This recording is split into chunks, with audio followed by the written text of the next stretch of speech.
Welcome to this first video when we're going to begin studying macroeconomics. We've been thinking earlier on in the semester about microeconomics. These are areas we've covered, and they were economic factors relating to individuals, you and me, particular businesses, specific markets, and we looked at electricity supply, perhaps cars, mobile phones, and we were looking at questions relating to supply and demand. We looked at pricing decisions, price makers, price takers, and we looked at patterns and different types of markets.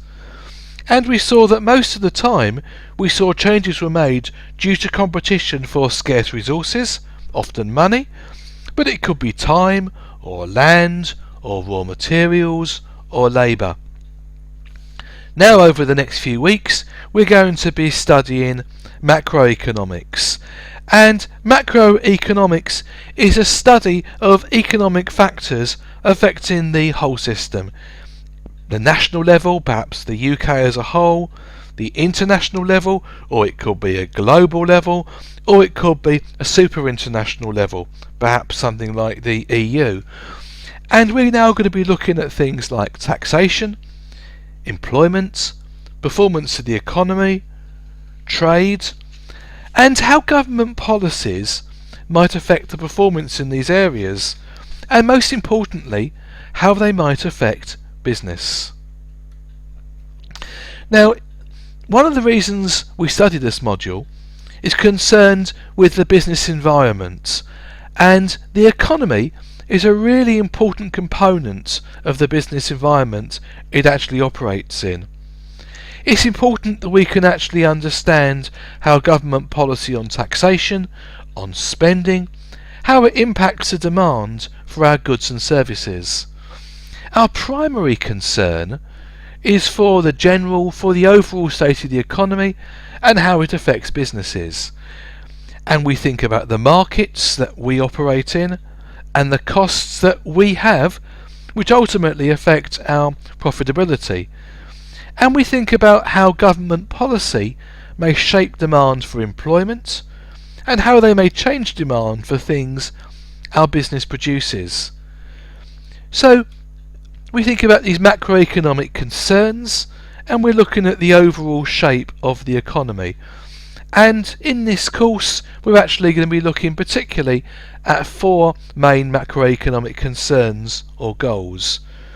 We're going to be looking at stable economic growth, and that's something we'll be looking at this week, what it takes for the economy to grow and how economies may stop growing as well.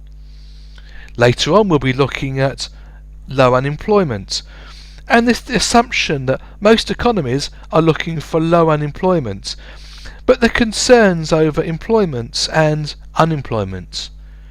We'll be looking at stable or low inflation, and prices in relationship between inflation and growth, about international trade, and we'll be looking at favourable balance of payments.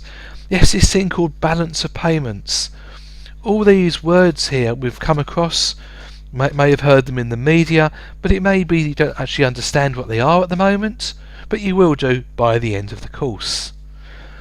And we're going to be looking at government policies, and all governments employ economic policies to achieve these four goals, and actually there's large agreement from all major political parties on the four goals mentioned, but there is disagreements on how they should be achieved.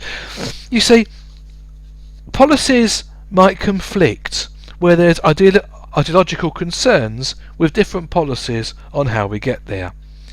So we may remember from market failure work that perhaps right-wing or conservative economic policy favours little or no government intervention, and perhaps a traditional left-leaning Labour policy favours greater intervention with more concerns on equality and equity in the market. But conflicts occur on the same policy as they could have conflicting outcomes. It depends.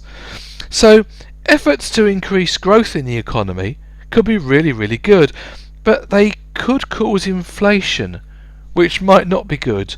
So we're going to look at the policies they pursue to achieve this.